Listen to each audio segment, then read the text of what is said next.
Hello बच्चों, जो भी बच्चों को कौन से एंगल से डर लगता था उन बच्चों के लिए खुशखबरी है।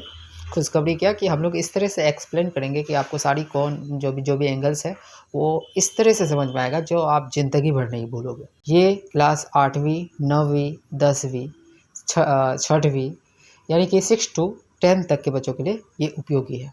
तो आप लोग बने रहे कि कैसे होता है कौन, क्या होता है कौन। उससे पहले हम लोग कुछ बेसिक्स बात भी करेंगे कि कौन। आज हम लोग वीडियो में बात करने वाले हैं किस टॉपिक के बारे में, पहले वो जान लेते हैं, ये जानते हैं। तो आज हम लोग बात करेंगे सबसे पहले बिंदु के बारे में। बिंदु, दूसरा रेखा, तीसरा रेखाखंड, चौथा संख्या रेखा, पाँचवा किरण, छठा लंब और सातवां संरेख बिंदु, आठवां भुजाएं, 9 शीर्ष, 10 न्यून कोण, 11 समकोण, 12 अधिक कोण, 13 ऋजु कोण, 14 क्या है प्रतिवर्ती कोण, 15 पूरक कोण, संपूरक कोण, शीर्षाभिमुख कोण, रैखिक युग्म कोण, समांतर रेखा है, तिर्यक रेखा है, संपूर्ण कोण। ये सब कोणों के बारे में हम लोग इस वीडियो में पूरी तरह से जानेंगे कि किस तरह से होता है। हम लोग डेफिनेशन के थ्रू नहीं, हम लोग जानेंगे रियलिटी में कैसे बनाया जाता है कोण और क्या होता है कोण। तो सबसे पहले बात करें बिंदु की। तो बच्चे बिंदु जो होता है, बिंदु का ना कोई आकार होता, नो लेंथ नो ब्रीथ, ना लंबाई होगा ना चौड़ाई होगा। जिसका ना लंबाई हो ना चौड़ाई हो वो होता है बिंदु। अब बताइए, इसका कोई लंबाई है, कोई चौड़ाई है? नहीं है, तो ये क्या हो गया? बिंदु हो गया। बिंदु को CBSE वाले के बच्चों के लिए हम इंग्लिश में भी लिख चुके हैं कि बिंदु को कहते हैं पॉइंट, है ना। अब आते हैं रेखा। तो रेखा बनता कैसे है? पॉइंट ये है कि रेखा बनता कैसे है। रेखा के लिए हम लोग कैसे क्या करें? तो रेखा, बाबू आप लोगों को बताया नहीं गया होगा कि रेखा होता क्या चीज़ है। एक्चुअल में रेखा नाम का कोई चीज़ एग्जिस्ट ही नहीं करता। रेखा नाम का कोई चीज़ ही नहीं होता, होता है बिंदु। देखिए, एक बिंदु लिए, दो बिंदु लिए, अनंत बिंदुओं को अगर हम लोग ले लिए और सटा करके ले लिए, मतलब नज़दीक नज़दीक, नियर बाई करके ले लिए, तो ये एक क्या करता है? एक रेखा का निर्माण कर लेता है। देखिए, बहुत ज़्यादा सटा करके लेने पर, बहुत ज़्यादा चिपका करके लेने पर ये एक रेखा का निर्माण करता है। तो रेखा क्या है? अनेक बिंदुओं का समूह, अनेक बिंदुओं का समूह ही वास्तव में रेखा कहलाता है। ये दोनों ओर बढ़ाई जा सकती है, अनंत तक बढ़ाई जा सकती है। ये एरो का मतलब है रेखा को अनंत तक हम लोग बढ़ा सकते हैं, ठीक है। तो यहाँ पे हम लोग यहाँ पे कर देते हैं कि पॉइंट ऐसे कहते हैं इसको। यहाँ से हम लोग एग्जांपल में पॉइंट ये हो गया। रेखा किसे कहेंगे? तो लाइन इसे कहेंगे, है ना। बिंदुओं के समूह को आप समझ सकते हैं। अब रेखाखंड किसे कहते हैं? तो मान लीजिए कि ये रेखा है, हम लोग का ये रेखा है, इधर भी बढ़ा सकते हैं। ये A छोर है, ये B छोर है, दोनों तरफ हम लोग एक्सटेंड कर सकते हैं। तो अब क्या है कि हम लोग कोई तो पार्टिकुलर पॉइंट चुनेंगे, कोई पार्टिकुलर पॉइंट चुनेंगे। यहाँ काट लिए, यहाँ काट लिए, तो इसका नाम रख दिया C, इसका नाम रख दिया D। तो एक रेखा है, इनमें से यहाँ से हम लोग क्या करिए थे, इसको छांट दिए, यहाँ से हम लोग छांट दिए, तो ये एक रेखा का टुकड़ा हो गया। तो खंड माने टुकड़ा, तो रेखा खंड, तो इसी को कहेंगे रेखाखंड। AB रेखा में रेखाखंड क्या है? तो CD जो है हम लोग का रेखाखंड है ना। तो ये हम लोग का हो गया रेखाखंड, ठीक है। इसको भी हम यहाँ पे अच्छा से आपको बता देते हैं कि ये ऐसे करना है। आपको 2 पॉइंट ले लेना है, यहाँ AB मान लेते हैं, ये हो गया हम लोग का रेखाखंड। संख्या रेखा क्या होता है? तो संख्या रेखा बच्चों बहुत किसी को नहीं पता है कि संख्या रेखा, इसमें कन्फ्यूजन इतना होता है। तो संख्याओं का जो रेखा होता है ना, वो होता है संख्या रेखा। एक रेखा पहले हम लोग बनाएंगे, लाइन बनाएंगे, एक लाइन बनाएंगे। इसको भी हम लोग एक्सटेंड कर सकते हैं और इसको भी एक्सटेंड कर सकते हैं। बीच में हम लोग कर देंगे, यहाँ पे देंगे 0। अब बराबर भागों में काटेंगे, बराबर करके काटना है और ये चलते जाएगा। तो इधर लिखेंगे -1 -2 -3 -4 -5 -6 -7 -8 -9 -10, इन्फिनिट तक। कहाँ तक? इन्फिनिट तक ये चलते जाएगा, रुकेगा नहीं। और इधर पॉजिटिव में आएगा 1 2 3 4 5 6 7, इधर नेगेटिव में जाएगा, इधर पॉजिटिव में आएगा, इधर न्यूट्रल होगा। ये न्यूट्रल संख्या रेखा इसी को कहते हैं। बीच में न्यूट्रल रहेगा और न्यूट्रल से जो इस साइड है यानी कि दाहिने साइड है वो हो जाएगा हम लोग का निगेटिव यानी कि ऋणात्मक, और इधर वाला हो जाएगा पॉजिटिव यानी कि धनात्मक। इसको हिंदी और इंग्लिश हम दोनों में लिख देते थे। तो इसको कहेंगे हम लोग निगेटिव हिंदी में ऋणात्मक, इसको कहेंगे न्यूटर, मतलब उदासीन, इसको उदासीन कहेंगे, उदासीन। इसको कहेंगे पॉजिटिव, यानी कि धनात्मक। ठीक है, इसको भी हम लोग इन्फिनिट तक बढ़ा सकते हैं, अनंत तक बढ़ा सकते हैं। किरण क्या होता है? तो किरण कुछ नहीं होता है, किरण का एक अंत बिंदु होता है और उसको कहीं तक भी बढ़ाया जा सकता है। मान लेते हैं कि किरण का कोई एक एंगल है, ये एक एंगल है ना। अब यहाँ पे कोई लाइन खींच दी हम लोग, तो अंत बिंदु क्या हुआ? इसका नाम ए रखते हैं, इसका नाम बी रखते हैं, इसका नाम सी रखते हैं। अंत बिंदु क्या हुआ? सी हुआ। सी से एक लाइन खींचे और ये बढ़ा सकते हैं, तो ये हो जाएगा हम लोग का किरण, है ना। तो वैसा लाइन, वैसा रेखा जिसका केवल एक अंत बिंदु हो और अनंत तक बढ़ाई जा सके, उसे कहते हैं किरण। उसे ही कहते हैं हम लोग रे, उसे ही कहते हैं रे। तो हम लोग इसको इस तरह से दिखा सकते हैं। लंब क्या होता है बच्चों? लंब हमेशा 90 डिग्री का बनता है। 90 डिग्री आपको समझाएंगे 90 डिग्री क्या होता है। कोई भी ये है लाइन है, यहाँ पे सीधा लंबवत रेखा होना चाहिए और ये हो जाएगा हम लोग का 90 डिग्री का होता है। तो इसी को, ये जो रेखा जो बना, कोई भी रेखा में जो ये रेखा ऊपर से सीधा सीधी खड़ा हुआ, स्टैंड हुआ, ऊर्ध्वाधर करके खड़ा हुआ, अप साइड करके खड़ा हुआ, इसी को कहेंगे हम लोग लंब। लंब का यूज कोण में बहुत ज़्यादा होता है। ठीक है, आपको ध्यान देना है। अगर मान लेते हैं कि ये हम लोग का एंगल है और यहाँ पे एक रेखा दे दिए सीधाधर, तो ये क्या हो गया? ये हो गया हम लोग का लंब। ठीक है, संरेख बिंदु किसे कहेंगे? तो एक ही रेखा में तीन या उससे अधिक बिंदु हो तो उसे संरेख बिंदु कहेंगे। जैसे कि एक रेखा है, इसको एक्सटेंड कर सकते हैं हम लोग। तो यहाँ पे एक बिंदु लिए, दो बिंदु लिए, तीन बिंदु लिए, ए बी सी या डी, तो ऐसे लाइन को संरेख बिंदु कहते हैं। एक ही रेखा में 3 या 3 से अधिक बिंदु होने पर उसे संरेख बिंदु कहते हैं, उसे कॉलिनियर पॉइंट कहते हैं, ठीक है, क्लियर। भुजाएं, साइड्स क्या होता है? तो बच्चों एंगल्स हम लोग जानेंगे। एंगल्स में जो ये होता है, देखिए, एक डंडी, दो डंडी, तीन डंडी, ये जो डंडा है, ये और ये, इसी को कहते हैं हम लोग भुजा, इसी को कहते हैं भुजाएं, इसी को कहते हैं आर्म। और यहाँ पे शीर्ष वर्टेक्स, भुजाएं को साइड्स कहते हैं, इसको साइड्स कहते हैं, साइड्स भी कहते हैं।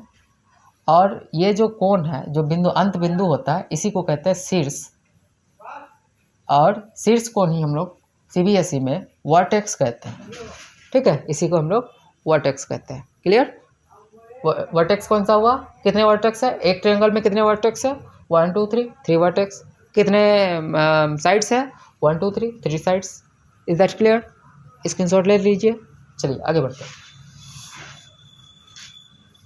अब आते हैं बच्चों न्यून कोण में। एक्यूट एंगल वैसा एंगल जो 0 डिग्री से 90 डिग्री तक हो, है ना।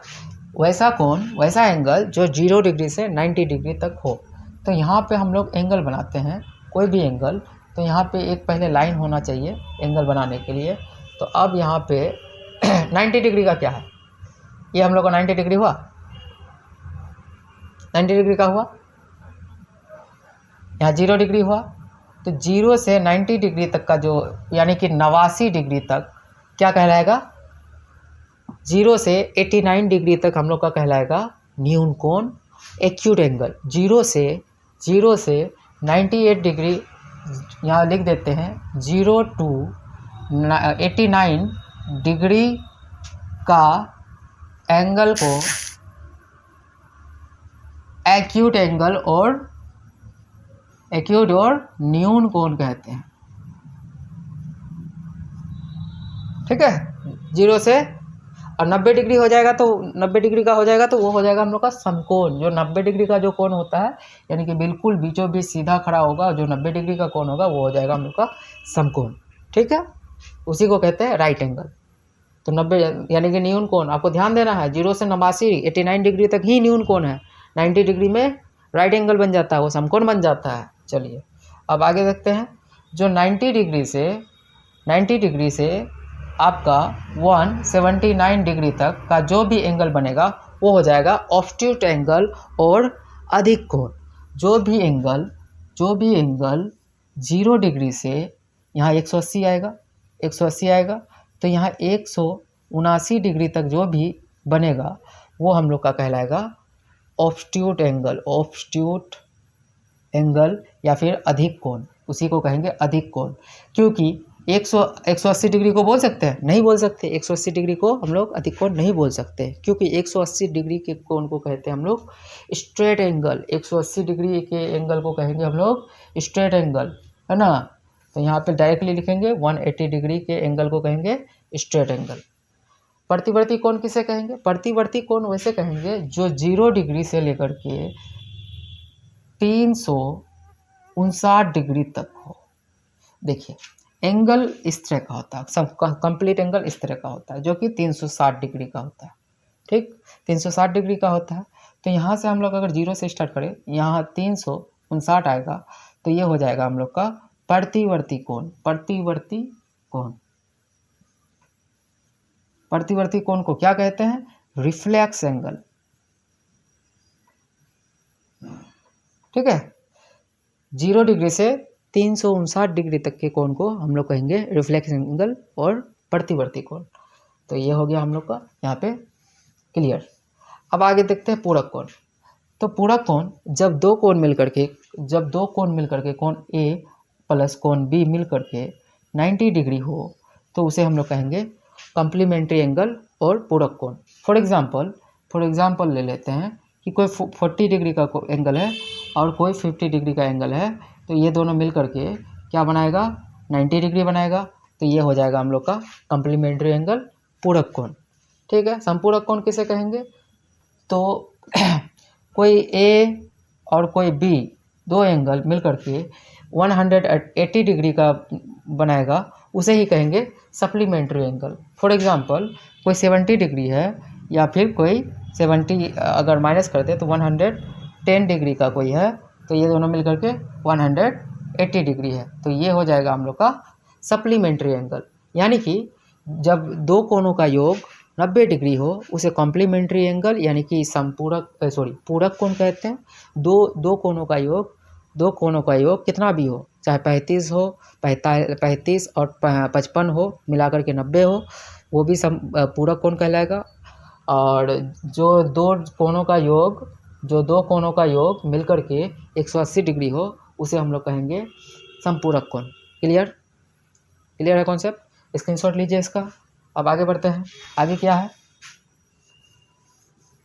यहाँ पे लिख देते हैं हम आपका A plus angle B is equal 90 degree. ये concept clear? Angle A plus angle B is equal 180 degree, concept clear. चलिए, शीर्षाभिमुख कोण क्या होता है? शीर्षाभिमुख कोण वैसा कोण होता है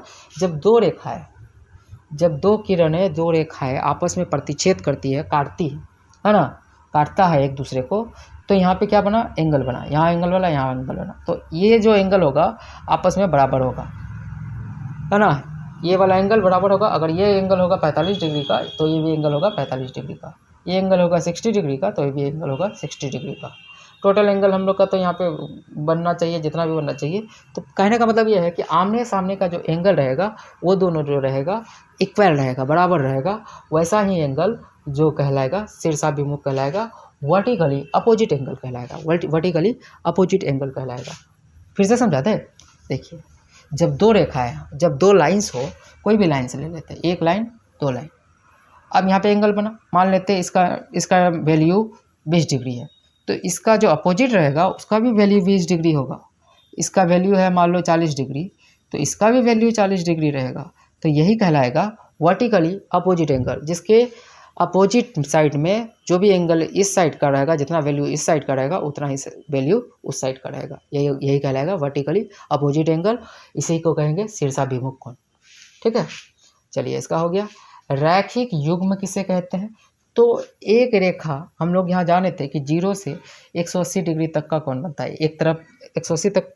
तो यहाँ पर जितना भी कोण बनेगा, मान लीजिए ये है आपका 60 डिग्री का कोण, ये है 30 डिग्री का कोण, ये है 25 डिग्री का कोण।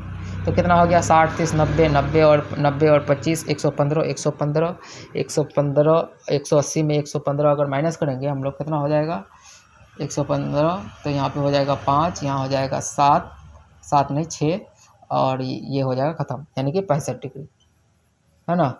तो इन सभी कोणों का योग 180 डिग्री हो, एक रेखा पर बने सभी कोणों का योग इक्वल जो हो, जो ऐड करेंगे 180 डिग्री हो, वो हम लोग का कहलाएगा रैखिक युग्म कोण, लीनियर पेयर एंगल कहलाएगा। इसका दूसरा एग्जांपल ले लेते हैं। दूसरा एग्जांपल क्या ले लेते हैं कि मान लीजिए एक लाइन है, एक लाइन में एक कोण जो है कि हम लोग का एक कोण हम लोग का बन जाता है 60 डिग्री का, दूसरा कोण बन जाता है 30 डिग्री का, 90 डिग्री का।